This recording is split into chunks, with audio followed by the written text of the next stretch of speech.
Selanjutnya, marilah kita simak bersama sambutan Ketua MPR RI kepada yang terhormat Bapak Ahmad Muzani. Disilahkan.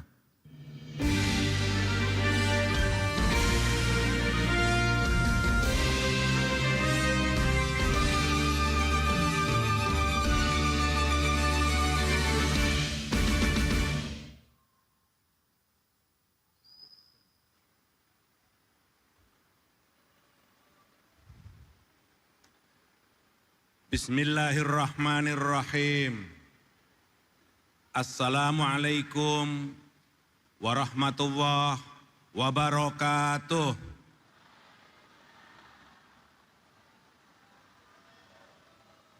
Alhamdulillahirabbil alamin. Wal aqibatul lil muttaqin. Wala udwana illa 'alal zalimin.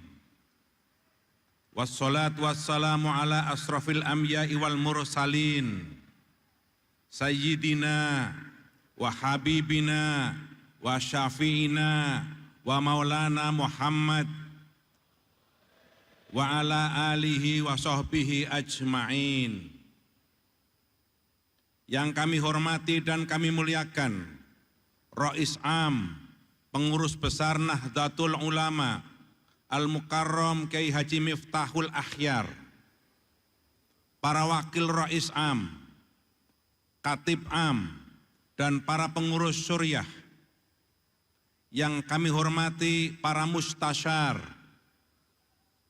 para ulama, para pimpinan pondok pesantren.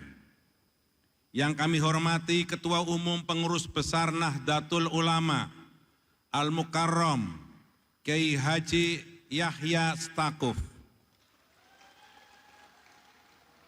jajaran pengurus besar Nahdlatul Ulama, Badan Otonom Nahdlatul Ulama, para pengurus wilayah Nahdlatul Ulama yang datang dari seluruh. Kalau ini, nah ini.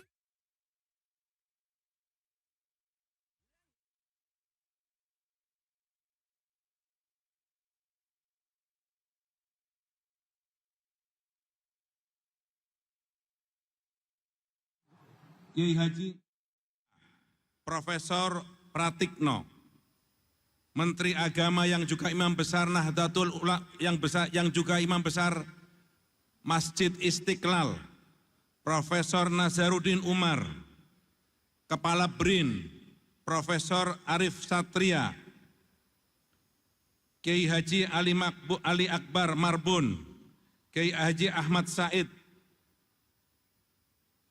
Kiai Haji Hasib Wahab Hasbullah, Kiai Haji Zaki Mubarak, Kiai Haji Husain, Kiai Haji Nadifuddin, Kiai Haji Abdul Ghafur Maimun Zubair, Kiai Haji Abdullah Ru'yat, Kiai Haji Ibu Nyai Ida Zainal, Kiai Haji Amin Said Husni, Kiai Haji Said Asrori, dan tentu saja Ibu Nyai Nuriyah Abdurrahman Wahid.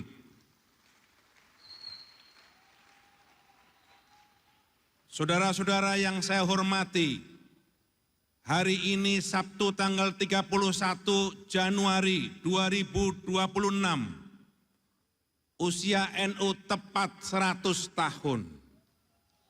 Dan hari ini kita memperingati peringatan 100 tahun Nahdlatul Ulama, disaksikan oleh seluruh umat NU, seluruh rakyat Indonesia, yang juga disaksikan oleh yang mulia para duta besar yang hadir pada hari ini.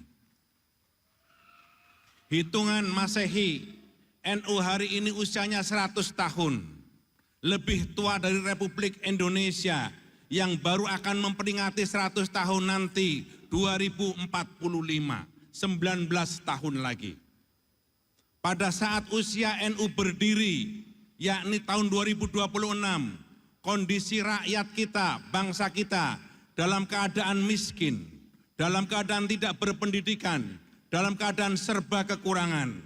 Tapi kesadaran yang tinggi dari para ulama, kesadaran yang tinggi dari para kiai akan bangsanya, akan rakyatnya, akan umatnya, kemudian mendirikan Nahdlatul Ulama. Sejak NU berdiri kesadaran untuk membebaskan agar kita terbebas dari penjajah, mulai digelorakan dari berbagai macam pondok pesantren, mulai digelorakan dari berbagai macam pengajaran-pengajaran agama. Karena itu, heroisme untuk menentang penjajah, menegakkan keadilan, mengusir penjajah, mulai menggeliat sejak NU berdiri. Kontribusi NU terhadap Republik Indonesia sejak berdiri sampai sekarang begitu besar. Ketika Republik Indonesia masih dalam keadaan lemah, angkatan bersenjatanya masih dalam keadaan kurang kuat, maka NU kemudian melahirkan berbagai macam organisasi. Ada gerakan pemuda Ansor, bahkan Banser sebagai organisasi paramiliter. NU berdiri sebelum Republik Indonesia berdiri. Banser berdiri Ansor berdiri tahun 34, Banser berdiri tahun 36 sebagai upaya NU untuk memperkuat basis perlawanan terhadap penjajah itu. Bahkan lagu Yalal Waton diciptakan tahun 1916 dan digelorakan terus dalam setiap pondok pesantren, sekolah-sekolah sebelum mereka melakukan pembelajaran. Itulah yang diciptakan oleh para ulama kita, Mbah Wahab.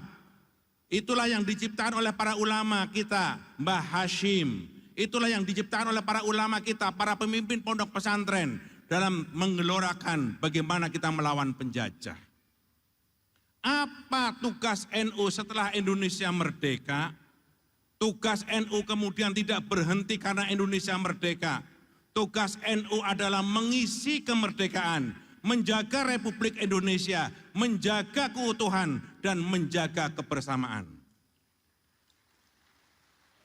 Bangsa yang besar seperti Indonesia, dengan berbagai macam suku yang beragam, adat yang beragam, budaya yang beragam, pulau yang banyak, agama yang berbeda, tidak ada kata lain kecuali kita harus bersatu. Dan NU selalu berdiri di depan untuk menjaga persatuan dan kesatuan bangsa. Pada saat Indonesia memerlukan dorongan kekuatan bersenjata, NU tampil ke depan mempertahankan Republik Indonesia. Itulah sebabnya ketika pada saat Belanda ingin kembali menjajah Indonesia, pada saat Inggris datang bersama Belanda di Surabaya, ingin kembali menguasai Indonesia, yakni bulan November tahun 45, generasi muda NU, para santri dan seluruh rakyat Surabaya bersatu mengusir penjajah. Maka tanpa diminta, fatwa jihad keluar dari Hadrati Syekh, membela tanah air, bagian dari kewajiban seluruh santri NU. Maka seluruh santri NU bersatu di desa, di kota, laki-laki, perempuan, mengasah senjata, mengangkat bambu runcing untuk mengusir penjajah. Itulah heroisme yang ditunjukkan oleh NU ketika itu di awal Republik Indonesia berdiri. Ketika kemudian dalam perjalanan kemudian Indonesia akan diancam oleh ideologi komunisme di Madiun, NU tampil kembali menyelamatkan ideologi negara. Kiai-kiai NU menjadi korban, pondok pesantren menjadi korban, santri-santri tampil menyelamatkan negara dari bahaya komunisme. Dalam perjalanan kemudian NU terus tampil ke depan. Bagaimana NU terus menyelamatkan bangsa. Bahkan berbagai macam bencana terjadi di tanah air. Tsunami di Aceh, berbagai macam bencana di Pulau Jawa, di Sumatera, di Sulawesi. Kiai-kiailah yang menenangkan rakyatnya, kiai-kiailah yang menenangkan umatnya bahwa bencana ini datang dari Allah. Bahwa bencana ini adalah ujian kesabaran, bahwa bencana ini bagian dari ujian kekuatan kita, maka rakyat pun tenang, rakyat pun sabar menerima bencana ini bagian dari kehidupan kita yang harus kita terima sebagai bagian dari yang datang dari Allah. Itulah cara kiai menenangkan umatnya. Itulah cara kiai menenangkan rakyatnya. Dan itu dikumandangkan di langgar-langgar, di musola-musola, di majelis taklim, dan di berbagai macam tempat. Doa terhadap bangsa dan negara yang disampaikan oleh para kiai, disampaikan dengan berbagai macam cara. Ada istighosah, ada yasinan, ada tahlilan, ada zikir, ada sholawatan. Semua doa dilakukan untuk keselamatan bangsa dan negara. Barangkali itulah yang menyebabkan kita masih kuat. Barangkali itulah yang menyebabkan kita masih bersatu. Dan barangkali itulah yang menyebabkan kita masih kuat sampai sekarang dalam menghadapi berbagai macam ujian. Itu sebabnya bangsa ini berhutang kepada NU.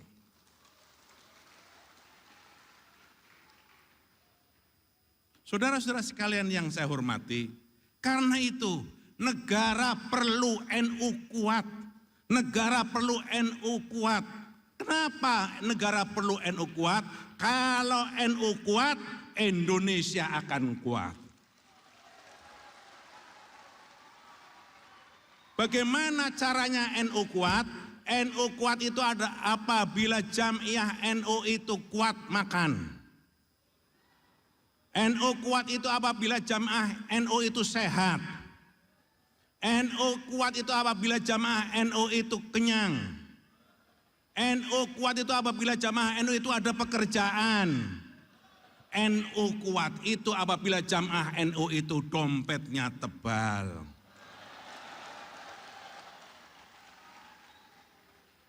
Indonesia akan kuat apabila rakyatnya sehat. Indonesia akan kuat apabila rakyatnya bekerja. Indonesia kuat apabila ada sehat, pikirannya sehat, otaknya cerdas, kerjaannya ada. Dan itulah yang dimaksud saya kira dengan doa kita, Rabbana atina fid dunya hasanah wa fil akhirati, dunianya hasanah, akhiratnya hasanah.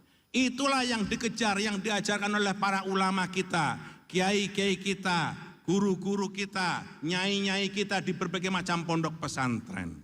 Mudah-mudahan ini adalah bagian dari NU terus memberikan pengabdian kepada bangsa dan negara. Dan jangan bosan memberi pengabdian kepada negara. Memberi pengabdian negara kadang dipuji, memberi pengabdian negara kadang dimaki. Pimpinan NU, santri NU, pengurus NU, kiai NU tidak perlu pujian, tidak perlu makian, tapi yang penting bagi NU adalah ridho Allah Subhanahu wa taala. Selamat berjuang untuk 100 tahun kedua NU. Wallahul muwaffiq ila aqwamit thoriq. Wassalamualaikum warahmatullahi wabarakatuh. Waalaikumsalam warahmatullahi wabarakatuh. Kami haturkan terima kasih kepada Bapak Ahmad Muzani yang telah memberikan sambutan pada kesempatan hari ini. Bapak dan Ibu hadirin yang kami muliakan, sebagai ungkapan rasa syukur kita kepada Allah Subhanahu wa taala atas terselenggaranya acara pada hari ini, marilah sejenak kita berdoa bersama. Doa akan dipimpin oleh Kiai Haji Zaki Mubarak, Mustasar Pengurus Besar Nahdlatul Ulama.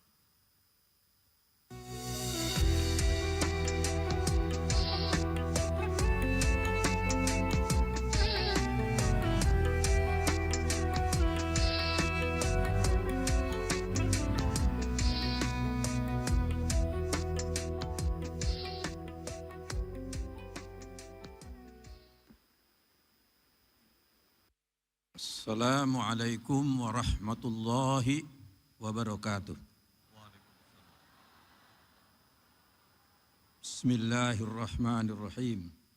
Alhamdulillahi rabbil alamin. Hamdan yuafi ni'amahu wa yukafi'u mazidah. Ya Rabbana lakal hamdu wa lakas syukru. Kama yanbaghi li jalali wajhikal karimi wa azimi sultanik. Allahumma salli wa sallim ala hadzal nabiyil karim sayyidina wa maulana Muhammadin wa ala alihi wa ashabihi wat tabi'in wa man tabi'ahum bi ihsanin ila yaumiddin. Allahumma rabbana innana sami'na munadiyan yunadi lil iman أن آمنوا بربكم فآمنا ربنا فاغفر لنا ذنوبنا وكفر عنا سيئاتنا وتوفنا مع الأبرار اللهم ربنا وآتنا ما وعدتنا على رسلك ولا تحزنا يوم القيامة إنك لا تخلف الميعاد اللهم ربنا هب لنا من أزواجنا وذرياتنا قرة أعين واجعلنا للمتقين إماما اللهم ربنا أوزعنا أن نشكر نعمتك التي أنعمت علينا وعلى والدينا وأن نعمل صالحا ترضاه وأدخلنا برحمتك في عبادك الصالحين اللهم ربنا أرنا الحق حقا وارزقنا اتباعه وأرنا الباطل باطلا وارزقنا اجتنابه اللهم ربنا اغفر لنا ولوالدينا ولجميع المسلمين والمسلمات والمؤمنين والمؤمنات الأحياء منهم والأموات اللهم اغفر لهم وارحمهم وعافهم واعف عنهم اللهم اجعل قبرهم روضة من رياض الجنة ولا تجعل قبرهم حفرة من حفر النيران اللهم ربنا آتنا في الدنيا حسنة وفي الآخرة حسنة وقنا عذاب النار وصلى الله على سيدنا محمد سبحان ربك رب العزة عما يصفون وسلام على المرسلين والحمد لله رب العالمين والسلام عليكم ورحمة الله وبركاته. Waalaikumsalam warahmatullahi wabarakatuh.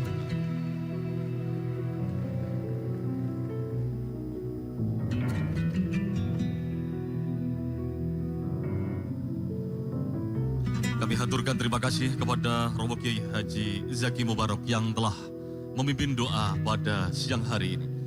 Bapak dan Ibu hadirin yang kami hormati, demikianlah tadi rangkaian acara peringatan Harlah 100 tahun Nahdlatul Ulama yang mengusung tema mengawal Indonesia merdeka menuju peradaban dunia, menuju peradaban mulia. Selaku pembawa acara, saya mengucapkan terima kasih atas segala perhatian, mohon maaf atas segala kekurangan. Akhirul kalam, wallahul muwaffiq ila aqwamit thoriq. Wassalamualaikum warahmatullahi wabarakatuh.